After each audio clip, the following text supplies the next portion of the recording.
नमस्ते, मैं सुस्मिता स्वागत करती हूँ आप सभी का अपने YouTube चैनल में। आज के वीडियो में हम कारक के बारे में जानेंगे। चलिए समझते हैं कारक की परिभाषा से। तो देखिए, संज्ञा अथवा सर्वनाम का वह रूप जो वाक्य के अन्य शब्दों विशेषतः क्रिया से अपना संबंध प्रकट करता है। संज्ञा और सर्वनाम का वह रूप जो वाक्य के अन्य शब्द विशेष रूप से क्रिया के साथ अपना संबंध प्रकट करता है, उसे ही कारक कहा जाता है। इंग्लिश में कारक को ही केस के नाम से भी हम जानते हैं। तो कारक या केस उसे कहेंगे जो संज्ञा और सर्वनाम का ही रूप होता है और जो वाक्य में क्रिया के साथ या अन्य शब्दों के साथ अपना संबंध जोड़ता है। एक चीज़ हम इसमें और नोटिस करने लायक है, एक चीज़ और इसमें समझने लायक है कि प्रत्येक पूर्ण वाक्य में संज्ञा और सर्वनाम का क्रिया के साथ तो संबंध मुख्य रूप से होता ही है, लेकिन गौण रूप से आपस में भी संबंध होता है। इस चीज़ को हम एक उदाहरण द्वारा समझते हैं। हम एक वाक्य लेते हैं, राम ने रावण को मारा।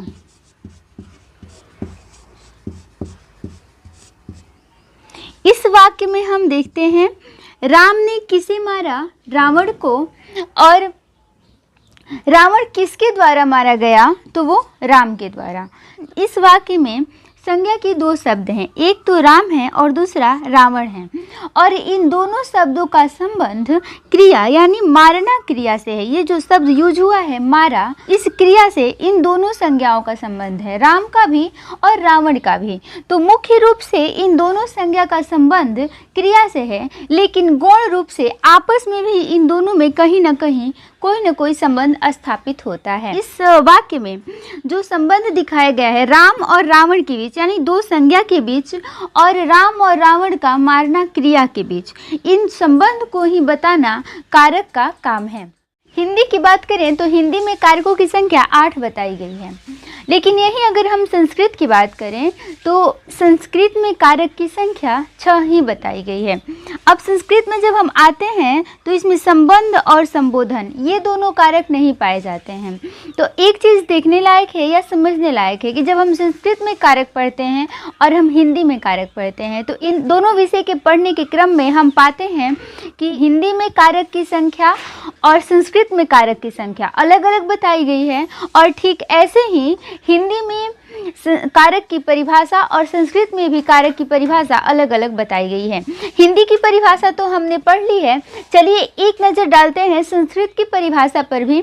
इसके बाद हम कारक के भेदों को समझेंगे, इसके चिन्हों को समझेंगे।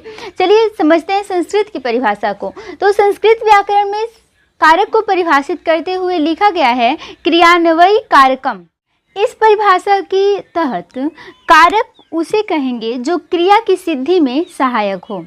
और हमने हिंदी में पढ़ा कि जो शब्द संज्ञा और सर्वनाम का शब्द जो क्रिया के साथ और वाक्य में अन्य शब्दों के साथ अपना संबंध स्थापित करता है, लेकिन संस्कृत की परिभाषा में क्रियान्वयी कारकम यानी जो क्रिया की सिद्धि में सहायक हो उसे कारक कहते हैं। अब हम समझते हैं कि हिंदी में सामान्य शब्द उपयोग होते हैं, लेकिन संस्कृत में जब हम शब्द का प्रयोग करते हैं तो वो सुबंत शब्दों का प्रयोग किया जाता है। अब सुबंत क्या है तो ये समझते हैं। इसके पहले हम एक शब्द समझते हैं विभक्ति।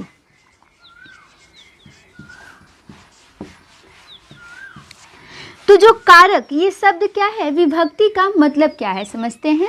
तो कारकों की जब गणना की जाती है, जब हम कारक के भेदों की गणना करते हैं, जैसे हम इसके लिए प्रथमा द्वितीय या तृतीय, जैसे प्रथमा द्वितीय तृतीय ऐसे करके अष्टम तक आते हैं जो शब्द, इन्हें ही हम विभक्ति कहते हैं। और जैसे विभक्ति युक्त जब शब्दों का प्रयोग किया जाता है तो उन शब्दों को हम सुबंत कहेंगे। जैसे आपने अक्सर देखा होगा कि संस्कृत में रामौ ऐसे शब्द करके उपयोग होते हैं, ये शब्द सुबंत कहे जाते हैं और यही शब्द विभक्ति युक्त होते हैं अतः सुबंत कहे जाते हैं। तो आशा करेंगे आप विभक्ति को भी अच्छी तरह समझ गए होंगे। अब कारक के भेदों को समझते हैं। तो हिंदी में कारक के 8 भेद होते हैं: कर्ता कारक, कर्म कारक, करण कारक, संप्रदान कारक, आपादान कारक, संबंध कारक, अधिकरण और संबोधन। कर्ता कारक किसे कहेंगे?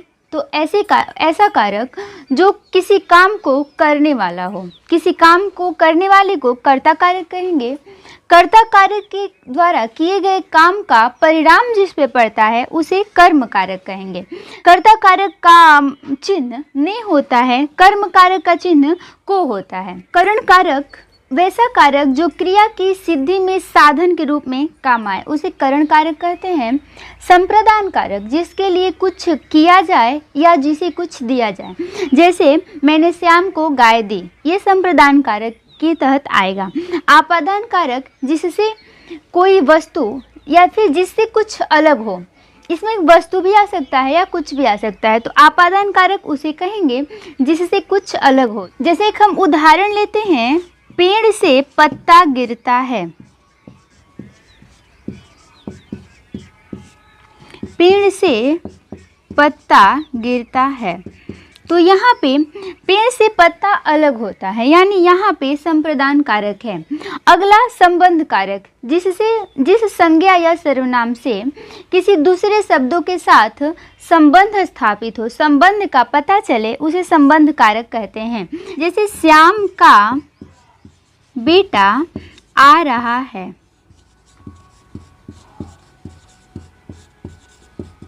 तो यहाँ पे हम देखते हैं एक कारक शब्द का प्रयोग हुआ है का।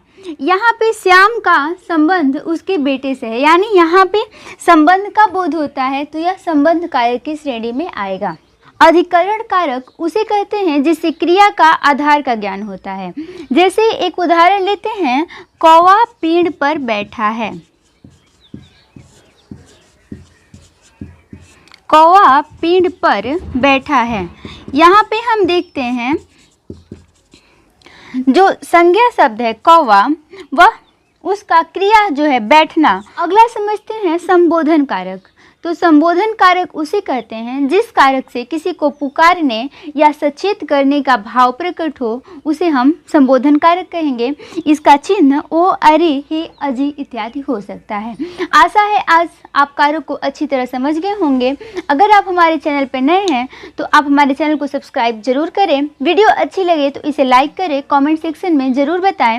मिलते हैं नई वीडियो के साथ। Thanks for watching.